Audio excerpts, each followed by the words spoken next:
Jackson.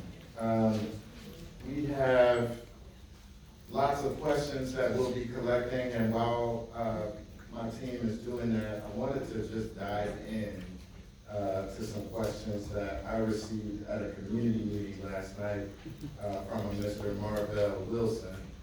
Thank you for preparing these in print. I have trouble reading the cursive, so I appreciate having these in print. And I'll just begin because these are important to get to, and I just want to dive in. These are about some of the bills that were lost in this last legislative session. These are also addressed to Mr. McCarty, who is not here right now, so I'll just address them to you, Dr. Jackson, and Assemblymember Bonta.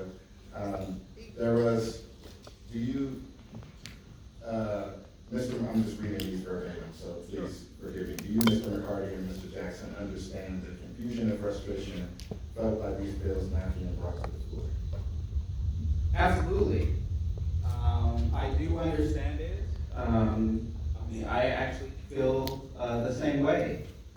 And I believe that this year, again, has taught us some important lessons as well. And one of the important lessons that this has really taught us is the need to making sure. I don't know. Get a sound check on this mic over here. There's another one. The question was asked, why was the bill not brought to the floor? And why did you stop the bill from going to the floor, Corey? That wasn't actually the question. I got it. I have a series of questions that I prepared. I'm trying to get to them. Just a second, please. Mia, the question is for you Don't too. tell me a story, just answer the question. So this is, so what we have learned is the need to making sure that, again, we're moving in solidarity. But absolutely, there is no doubt that we understand the frustrations and anger that occurred. You didn't answer the question, sir. Why did you You didn't stop the answer bill? the question, Why did you sir. stop the The bill? question that I heard, Why did you and do that it I, though? Why did you stop the bill? First, this is not what we're gonna do. No, it's all right? exactly what we're gonna do. So, no, it's not what we're gonna It's do. exactly what we're gonna do. No, it's not what we're gonna do. Why did you all stop right? the bills, Corey? So we're going to You do killed your own this, we're going to reparations do bills, this the Corey. right way. Why did you All do it? right? And that is, we're going to ask the questions and we're going to answer the questions. You didn't answer okay? the question. You didn't And if answer you the cannot, question. if you can't Why follow did that, you stop all your right, own then we're bills, not going Corey? to do it. So you want to ask the question again, Mark, so that everyone can hear exactly what we were asked? The questions that Mr. Marvell Wilson has typed on this page. The first one is, do you, Mr. McCarty and Mr. Jackson, understand the confusion and frustration felt by these bills not being brought to the floor? Absolutely. You didn't answer the question, though. I will answer the question because I think it was addressed to all three of us. Okay. I do understand the frustration and the confusion.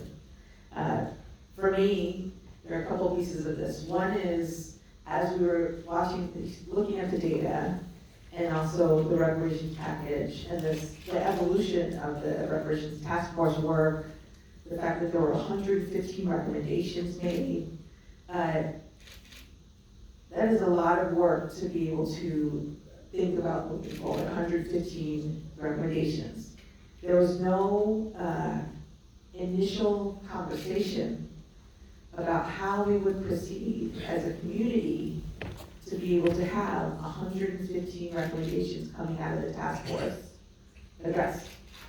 We, as a caucus, were able to sit down and think through what the implications were of being handed 115 recommendations at the time, in the middle of a session, first of all. In the middle of a huge budget deficit for the state, and in the middle of incredible urgency, because this has been work that had been building up for 2 years, more than that, obviously, but around this reparations task force work for 2 years, where there was a need and a call for immediate response. So where I believe the frustration and some of the confusion comes from was not having a collective conversation about how we would execute on all of those recommendations from the task force, what and how we would prioritize that, and whether or not we would take an approach that would exclusively focus on direct cash payments, or whether we focus on a broader strategy to address some of the systemic bias and racism that underlies the wealth gap that we experience. So for me, I think a lot of the confusion and, well, I should say the frustration comes from the fact that we were not collectively aligned on what our strategy would be.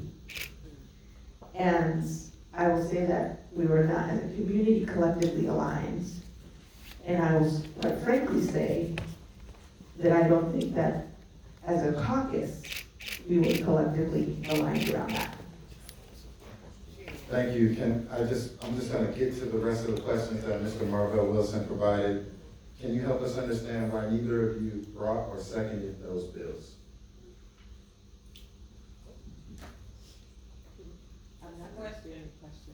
It says, can you help us understand why neither of you brought or seconded those bills? SB 1331 and SB 1403. I want You to bring do the a bills question. up, and you had 1331, you were the floor manager for I was the 1331. floor You manager had the for job to bring it 1331. up. Why did you not bring the bills up? And why did you vote against bringing the bills up? Yes. In your You internal. gotta let her respond.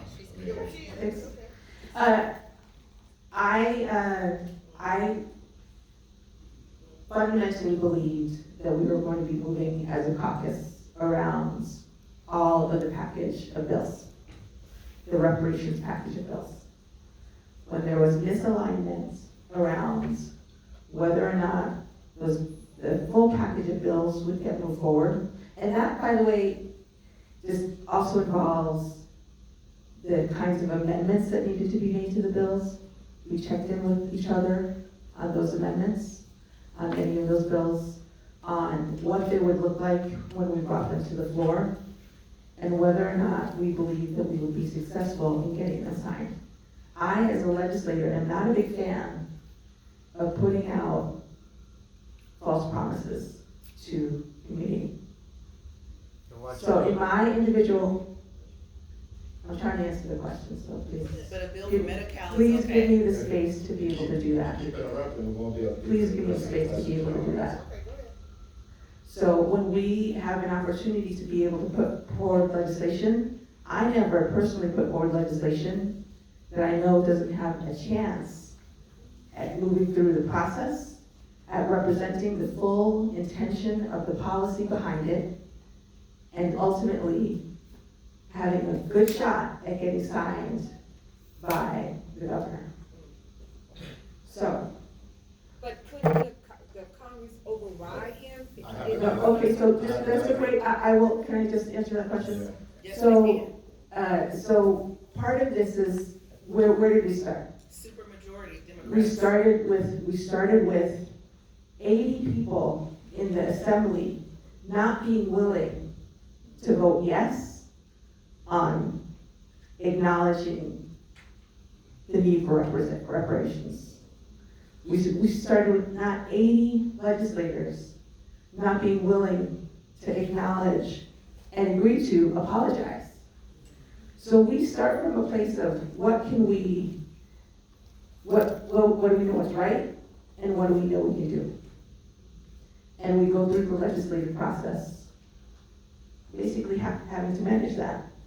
And in some instances, we get personally disappointed, our communities get disappointed, because we put forward things that we know are right, but don't get signed.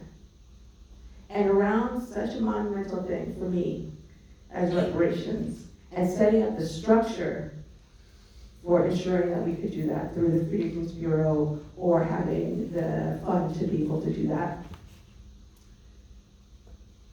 I don't believe that in this moment in time, either of those things were going to get signed by the governor. So why did I personally That's crazy. That's crazy. Hey. I'm sorry. I appreciate that you believe that is crazy, but that is my belief. That is such a bad answer. You don't I'm want to sorry. answer the question? That's such a bad But answer. it's still an answer, right? But it's bad, and And it's so, unacceptable. I would say this also, it was also the timing as well. Because we were at the point, in the legislative process, where, after the rules were, like, at this time, there's not gonna even be, the process doesn't even allow for amendments on bills. And by the time that, we heard that there was an issue, with the bill, we couldn't even amend it at that point, in the first place. And so that just means to us, that means that we couldn't do the negotiations that you would need to do in this part of the process with the governor's office. And so because we learned from that process, right, now next year when we introduce it, we will have an opportunity to actually engage, before we actually gavel in even in the next session as well. And so, I mean, a lot of it was the timing part as well, in terms of when we heard that there was an issue with it. The fact that many of us didn't even know that there was an issue until the last minute as well. And we made a commitment together, because it's also important to know this when you're dealing with the legislature. And that is that there are ebbs and flows when it comes to what is possible. And we did not want to, and again, we still haven't finished our discussions about exactly, number one, exactly where the Freedmen's Bureau should actually be housed, at what level of government it should be housed in, making sure that we fully consider what powers it should be given, right? And it was so late in the process that we wouldn't even be able to have those thoughtful conversations, because once you do it, that's what we get. And we have got to make sure that we go about doing it the right way. Thank you. 6 million to California Freedmen Fund is okay. And 6 million to Sac State to further study when lineage has already been recommended is okay. You're okay with that? And the time to do amendments is January, February, March, April, May, June, July, not the day the bill's supposed to come up. So If you here's, had amendments, bring the amendments in January. Bring them into committees. Bring them into policy committees. hold on, Don't hold bring them. on a second, Come on. hold on a second. I made a I'm sorry. commitment. I made a commitment May I ask to a y'all. question? I fully understand You the recommended a passion. bill for Medi-Cal. I do not think you I fully understand. A understand. universal policy when you have all Ma'am, that are we gonna data. have you talk, I know, and we you talk, or have are we gonna all of engage in that data that conversation? shows Go ahead. that should not have happened. You recommended a policy for Medi-Cal. So That we is not. outlined what the rules It's are. time to listen. And so, no, is what's going to do is it's time to follow the process that we've established. And if we can't follow that Follow process, people. and we Vote cannot them out. It's time to follow follow people. that process, then we will adjourn. Okay? And now we want to get to everyone's questions, which is why we have a process. And there's many other people who have questions as well that we want to get to. Sir, All right? don't talk So at what's us, going talk to, us, sir. so what's going to happen is we're gonna read the questions, we're gonna answer them. You may not like our answers, and that's fine, right? But we're gonna answer them, but we're gonna continue to move forward. Is this about you or is this about us? I've made a commitment We're not gonna to give you a reason to all adjourn. of you to get to your questions. I'm trying to do that, but I can't do it if you don't want that to happen. Yes, but And it sir, sounds like, Proceed. okay, I'm just, our suspicion is that a greater power influenced you to not vote on these bills. Could that be true? I would say no. Is it true, is it true that you both have voted yes on these bills prior to the last assembly? If so, why did you vote yes? Committee hearings. The last assembly, this was the first bill that was brought up. Particularly, no, I never had an opportunity to vote on any bills, particularly those two bills throughout the process, no. Okay, all right.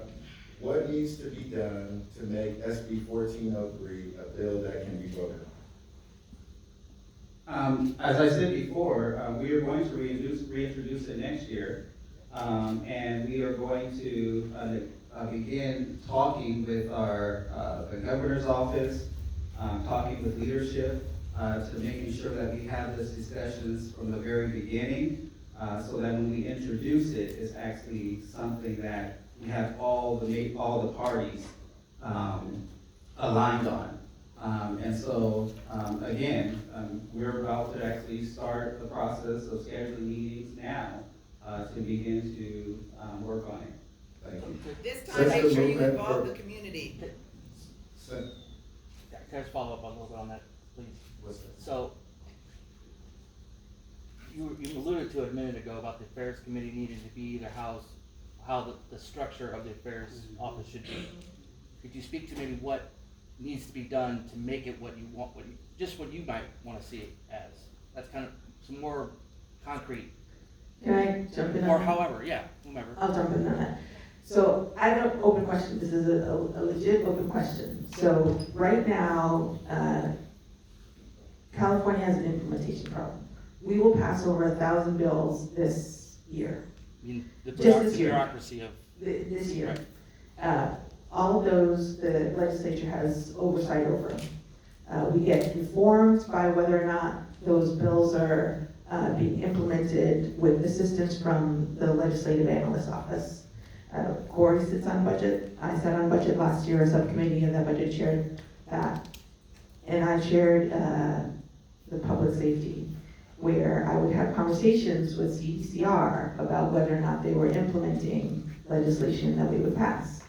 And I would sit there, hearing after hearing, and feel like I was talking to the wind.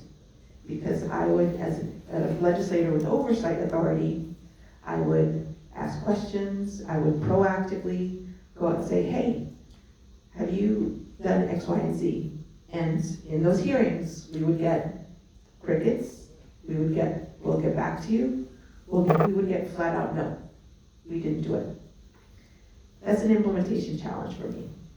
So right now, with the structure that we have in place, with the legislature with oversight authority, with a legislative analyst office that is outnumbered 1 to 10 with the Department of Finance, we have very limited, unfortunately, capacity to hold people to account on the legislation that we pass.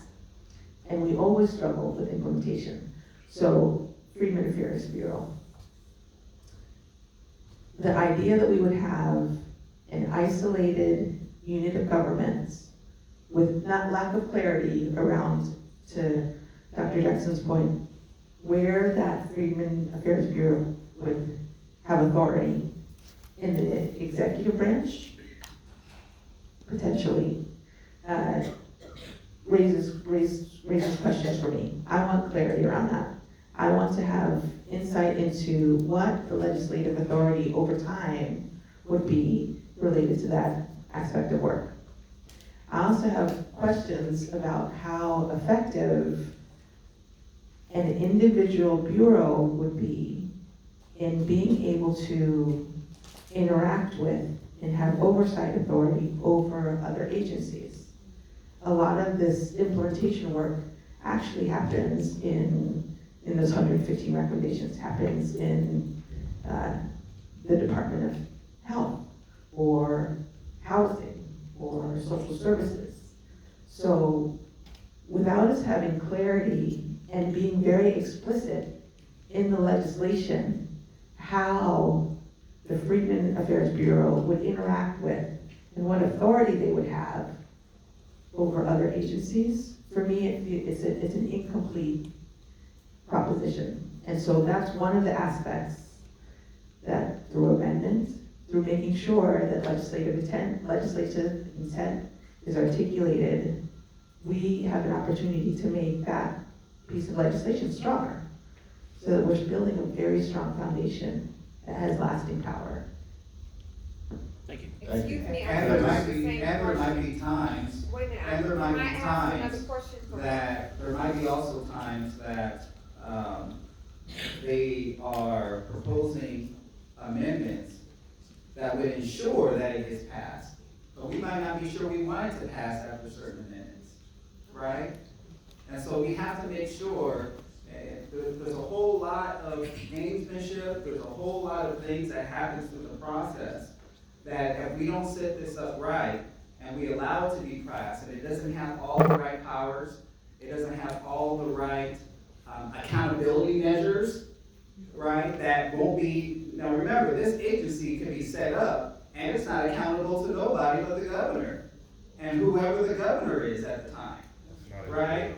Which means that even when we have questions or concerns, right, if we don't set it up correctly, then now we have something that symbolically is acting on our behalf, but it actually may be counterproductive as well. And so the whole point of all this is just to say this, is that we have to sit down and we have to even debate and critique even each other's ideas, to making sure that it's something that we've thought of as many possibilities as possible, but also think about any intended consequences as possible. Like run by the as information well. administration or something like Why didn't you do Right. all this amendments talk in the committees, January, February, March, April, May? Where was these concerns when you had the opportunity to bring them up in the committee process? Why kill the bill the day the bill's supposed to come up? Why raise these concerns the days the bills are supposed to come up? Right, And we but- have- And why put your name on as a co-author of the bill if you have all these concerns? You are a co-author of 1403. You are a Again. co-author of 1403. Again. Can I ask Again, the question? we've You asked. wrote it. Well, Can I ask you a did have question? a Now question. that You you did guys- have- no, Now that you guys are You did have a speaking, question first, yeah. right, now that you guys have spoken, I kinda understand your position. I kinda understand where you're coming from. However, the entities that you want to set up, you want to make sure that the entities don't collapse or the government steps in and tries to take over or bans it. I understand that. But on the other hand, if you set up an outside entity to come in and co-manage everything, the same thing that happened 400 years ago is going to happen within that, because you're having other nationalities to handle our situation. We as African Americans know what we've been through and how and where and when. Only we know that. And if you're going to set up an entity to do the work that is supposed to be done, and that the government is not going to override you, you need African Americans in those high positions to make sure that we get what we are asking for. Do you understand? That's all I'm saying. Because that fear of going back, that fear of the other entity coming in and telling us, no, we're gonna give you only $100 because that's all you deserve. That fear is great in our minds. We are already stressed out. We have pain. We have suffered. There is so much when you wake up in the morning that you have to go out and face. I face racism every day. There's not a day I don't go out that someone crosses my path and I see it, I feel it, and I hear it. And this is what we are trying to stop. We're saying, America, you've done what you have done, own up to it. Now give us something in return for all of our despair. That's all we're asking for. And that would be lineage specific. And get out the way It's of that. lineage specific, Don't be not in the way black of that. specific. Can I get to In the the next 90% of set the people questions? she's talking about is Can I get to the lineage next- All right, let's go on to the specific. next question. So the state of Black California, there's a question about youth education as well as how to improve test scores. And I believe that this question is trying to get at how do we ensure young people have some of this education, as well as questions about the concern for Black youth and their test scores, which I'm assuming presumes that they may be falling.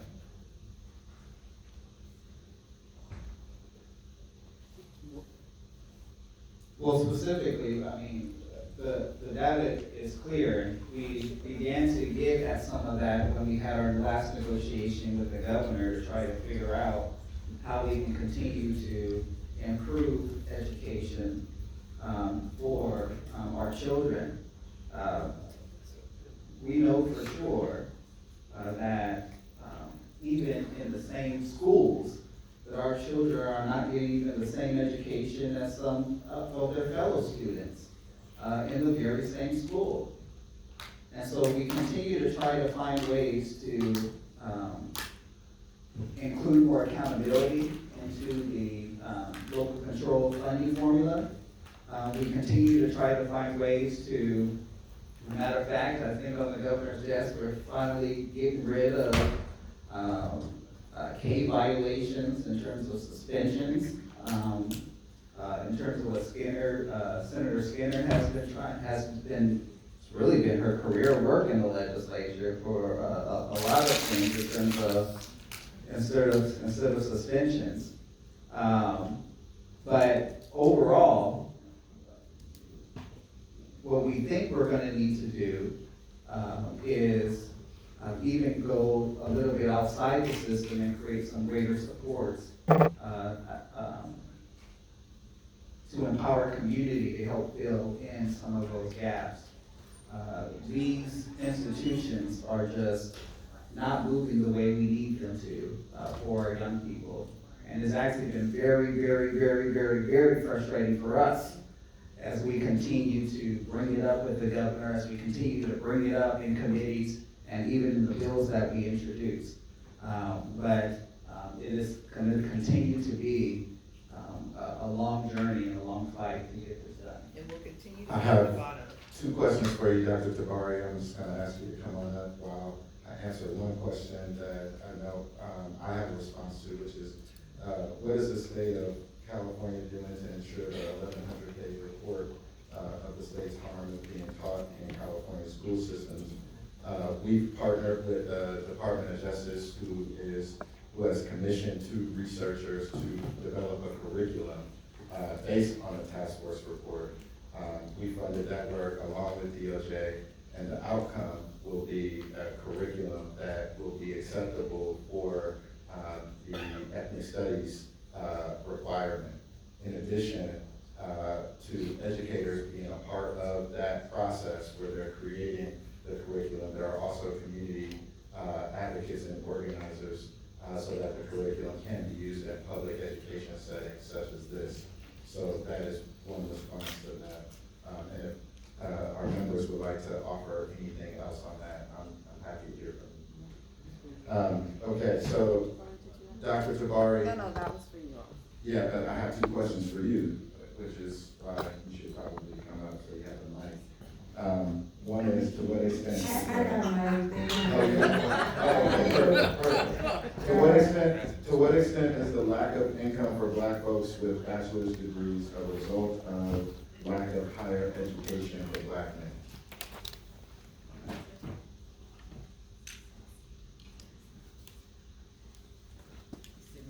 Say that again? Can you repeat that question? To what extent is the lack of income for Black folks with bachelor's degrees a result of lack of higher education for Black men? I don't know if we can pull out higher education for Black men or women. I mean, statistically, Black women are getting higher education degrees at a much higher rate than Black men. That's just statistically, but I don't think it's a correlation of why folks aren't being paid. I don't think the 1 + 1 doesn't equal 2 in this sense, right? I think that there's lots of reasons why folks with a degree are now getting paid a higher salary, particularly Black folks, and it boils down to racism, it boils down to discrimination, it boils down to structural racism in more cases. If you're on a team where you all have the same degrees, chances are the Black person is probably making less than everybody else, and that's just structurally how that's designed. So we have to be really intentional when folks have a degree to say, you know, I have a bachelor's degree, I have a master's degree, you know, I'm really expecting to make X amount of dollars. And I can tell you, when I'm hiring people that are not Black, they're often asking for more than we're offering. And if I'm hiring a Black person, they never ask for more. If I say, the salary starting at 75,000, they say thank you to the Black person. If I'm hiring a non-Black person and I say the starting salary is 75,000, they say, can we make that 80? Can we talk about that? And we have to negotiate. So I want to tell the folks in this room, particularly the Black folks, whatever you're offered, come back with a counter, because the expectation is that you're just going to take what you're given. Thank you, Dr. Jabari. One other question for you is, according to CNBC, the future of home ownership is Latino. Latinos are the only group projected to increase home ownership. 2% increase for Blacks is not noticeable. Can you repeat the question? The question is, according to CNBC, the future of home ownership is Latino. Latinos are the only group projected to increase home ownership. A 2% increase for Blacks is not noticeable. This feels like a question about home ownership, obviously, in the Black community. Can you speak to what the future portends for Black folks in California? Well, as we saw in the data earlier, there's a growing percentage of Latino folks in California, right? So just from numbers alone, it's going to be a higher percentage of Latino folks owning homes and so forth, because there's just more Latinos in California, period. Doesn't mean that Black folks are not increasing, but when you're comparing, 100,000 increase to 20,000 increase of people, the numbers, that's what it would look like. We're never going to be on par, because we're not the same in terms of percentage of people in California. And there are lots and lots of, that's one of the things that Kamala is running on, right? There are lots and lots of ways that they're trying to make it so that Black folks have some assistance in home ownership, and that's a lot of organizations are trying to make that a priority, particularly Black-led organizations, because they know that home ownership helps generations and generations and generations of families. So it's in the works. Thank you, Dr. Jabari. I want to recognize Assemblymember McCarty. Thank you for joining us. Welcome. Welcome. The next set of questions, I want to pivot back to the caucus here. Understanding the importance of bringing our toddlers and babies, what is the vision of policies that explicitly include prenatal to 3 children and families as it relates to reparations? Like, what's the vision of policy reform and change that supports prenatal to 3 age range? And we all need to focus in on this work. So one of the pieces that I think we need to have is making sure that we're tying particularly Black women who are owners of daycare, preschools, early childcare centers, that we're ensuring that they have the ability to have a living wage, retirement associated with that, that their businesses aren't decimated by broader state policy, and that our children are allowed to be taken care of by their own. And when that happens, that a woman has the ability, majority of women are represented in this field, a woman has the ability to earn a living that is a thriving wage while they're taking care of our babies, and our babies are brought up in a way that ensures that they have strong women bringing them up. That for me means more investment in the prenatal to 3 early childcare system. It means that we're ensuring that we're focused on a lot of the preventative care at the prenatal stage, in the early childhood years of our children, ensuring that we're actually taking advantage of programs that we're participating in already to ensure that we're accessing healthcare in a way that we are not right now. And that for me is a lot of different policies in the health space, in the education space, in the workforce development space, in the small business entrepreneurship space, to be able to make sure that that happens, and the allocation of dollars to make sure that that happens. Well, thank you for starting this without me. You started early. Usually we start late in our work, but this started early. And this is a topic that Assemblymember Bonta And Dr. Jackson and I are working on extensively early education. There's 120 of us in the legislature, probably us three with a few others. This is our policy work. And one thing I want to focus on is you look at, just bigger than your question a little bit, if you look on, the statistics, Black Californians always last in a lot of things that are important. And access to programs, early education programs, is key. And, you look at all the research and great research says that you want to have, better success markers in high school graduation rates, fewer high school dropouts, less incarceration, increased family income. It's early education. And, we're in a tough time in the state budget, but one thing I want to build upon that is this is not just for the families, but for workforce development. Here in Sacramento, we have some operators of our pre-K and child care and after-school programs, very, very diverse, some very successful nonprofits. And we put money in the last few budgets to make these universal. That means free for everybody. So no longer can families say, we can't afford it. And the families who have been left behind, of course, these programs that they costly are Black California families. And so what we're gonna start seeing is we're gonna turn this money back to the general fund. And that could go in the black hole. It could end up going to corrections programs or other places that aren't really our priorities. So not only is it important for families and the kids, but really it's a great opportunity for workforce development. So, I think this is an opportunity for groups and us to look at, community organizations, nonprofits that aren't always really great at doing, the applications to the departments and, grant forms. So the technical assistance type stuff and how we can work as a community to help cities and communities get their fair share so the money doesn't go back to the state, but more importantly, serve families throughout California. And then lastly, I would just say that there are a few things that we have to make sure, as when we're talking from, we even need to talk about,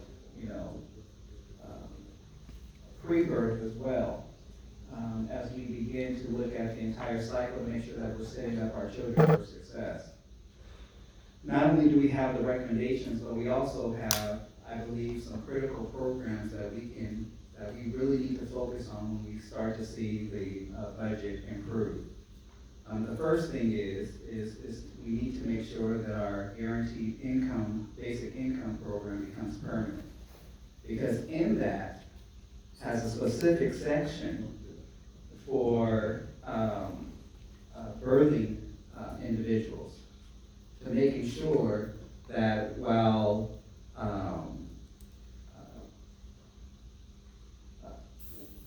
someone is going through the birthing process, so that they're also not living in poverty, right? Making sure they can have the healthy food that they can eat, making sure that they can have, and then it's also, we know that economics can also add stress. And so making sure that there's less stress in the household as well. And then of course, and what my colleagues who are championing on this is we have to continue to build out our quality and diverse childcare as well. And then also, we now know how to eliminate childhood poverty. We saw it during the pandemic with the child tax credit. How do we make sure that we strengthen California's version of that so that children are not growing up in poverty also? And so there's a whole host of things that we need to continue to do and to invest in. But we have to be micro-targeted on some of the best practices, and then also making sure that we are pulling out those specific recommendations from the task force so that they are certainly a part of that as we begin to think about an increased state budget. Well, I want to ask a question again.